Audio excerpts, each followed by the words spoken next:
प्रिय बंधू मनोज जरांगे पाटील, सस्नेह जय महाराष्ट्र. इथली राजकीय व्यवस्था भंपक आहे. त्यांना तुमच्याकडून निवडणुकीत फक्त मतदान हवं आहे. ते एकदा मिळालं की हे आपली सगळी आश्वासनं विसरणार अशी यांची वृत्ती आहे. त्यांना तुम्ही ज्या मागणीसाठी उपोषण करत आहात त्याच्याशी काहीही देणं घेणं नाही. अशा खोटारड्या बेफिकीर लोकांसाठी तुम्ही तुमचा जीव पणाला लावणं योग्य वाटत नाही. म्हणून तुमचं उपोषण तुम्ही तात्काळ थांबवावं अशी विनंती करायला हे पत्र लिहितोय. तुमच्या मागच्या उपोषणाच्या वेळी हा प्रश्न गुंतागुंतीचा आहे असं मी तुम्हाला म्हणालो होतो. अशा प्रश्नांना हात घालण्याची या राज्यकर्त्या मंडळींची इच्छा नाही असंही म्हणालो होतो. नुसतं जातीच्या नावानं मतं मागायची, खोटी आश्वासनं द्यायची असे यांचे उद्योग. आपणही मग भाबडेपणाने यांना मतदान करतो. आपल्या जातीचा म्हणून आपला वाटला, आपल्यासाठी काही करेल असं वाटलं म्हणून यांना मतदान केलं. एकदा नाही अनेकदा केलं. त्याचा याने गैरफायदा घेतला. ही माणसं फार निष्ठुर आहेत. कोण गेलं, कुणाला इजा झाली या गोष्टींनी यांना काहीही फरक पडत नाही. त्यांच्यासाठी तुम्ही नका जीवपणाला लावू. यासाठी आता गावागावातील तरुण आत्महत्या करत आहेत. हे तर फारच क्लेशदायक आहे, फारच. या आंदोलनातून अशी घनघोर निराशा पसरणं अत्यंत वाईट आहे. तसंच याचा शेवट आपल्या समाजात विद्वेष पसरण्यात तर मुळीच व्हायला नको. कारण एकदा का यानं ते टोक गाठलं की मग आपला छत्रपती शिवाजी महाराजांचं नाव घेण्याचा अधिकारच संपला.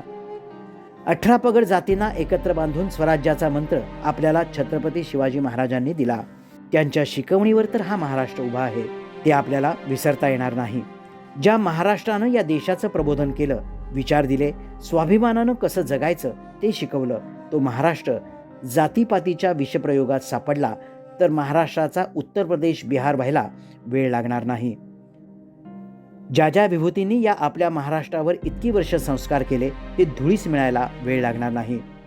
जातीपातीतलं द्वेषाचं राजकारण आपल्या भविष्यातल्या येणाऱ्या पिढ्यांना देशोधडीला लावणार नाही याची आपण सर्वांनी आत्ताच काळजी घेणं महत्त्वाचं आहे. तसंच हे असलं किळसवाणं राजकारण जे आपले राजकारणी करत आले आहेत ते संपवणंही आपलं आद्य कर्तव्य आहे. म्हणून म्हणतो, आपल्याला अजून बरंच काम करायचं आहे. जीवपणाला लावण्याची ही वेळ नाही. आपली अंतरवाली सराटीला भेट झाली तेव्हाच मी आपल्याला बोललो होतो की ज्यांना विकासाची फळं आपण चाखू दिली नाहीत त्यांना आपण आरक्षणाची संधी दिली पाहिजे. या संदर्भात आर्थिक निकषांवर आरक्षण असावं अशीच आमची अगदी पहिल्यापासून भूमिका आहे. आपल्या मुलामुलींना प्रगत शिक्षण, सन्मानजनक रोजगार उपलब्ध करून देणं अगदी सहज शक्य आहे. फक्त त्यासाठी जागरूक राहायला पाहिजे. आपण संस्था उभ्या करणार आणि त्यात बाहेरच्या राज्यातील मुलं शिकणार. आपण रोजगार निर्माण करणार आणि त्यावर परप्रांतीय हक्क दाखवणार. हे थांबवलं पाहिजे. या आपल्या शहरामध्ये नोकऱ्या कोणकोणत्या आणि कुठं आहेत हेही आपल्या महाराष्ट्रातल्या तरुणांना आणि तरुणींना माहीत नसतं. आपल्याला या बाबतीत बरंच काम करायचं आहे. म्हणून आत्ता उपोषण करून आपला जीव पणाला लावू नका. भूल थापा मारणारे, तो मी नव्हेच म्हणणारे हे सारे राजकीय पक्ष आहेत. त्यांना त्यांची जागा दाखवण्यासाठी आपल्याला निकराची लढाई लढावी लागणार आहे. जे यांच्या कार्यकक्षेत येतच नाही अशा बाबतीत हे लोक आश्वासनं कशी देतात? विरोधी पक्षात असताना तुमची मतं मिळावीत म्हणून आरक्षणाच्या वारेमाप थापा मारायच्या. आम्ही सत्तेवर येताच तात्काळ हा प्रश्न आम्ही मार्गी लावू म्हणून खोटं बोलणार आणि सत्तेत तुम्ही बसवलं की कोण तुम्ही, कसलं आरक्षण म्हणून पुन्हा तेच उद्धटासारखे तुम्हाला विचारणार. या सर्वांची उत्तरं संविधानाच्या पानात, संसद आणि विधानसभेच्या सभागृहात आणि सर्वोच्च न्यायालयात आहेत.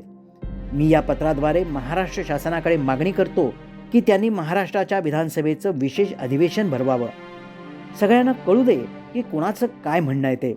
सगळ्यांना हेही कळू दे की शासन कुठल्या कायद्यात नियमात बसून हे आरक्षण देणार आहे. या सगळ्यातून मग आपण अखिल महाराष्ट्रातून एक प्रस्ताव केंद्र शासनाला पाठवावा आणि त्यांना मार्ग काढायला सांगावा.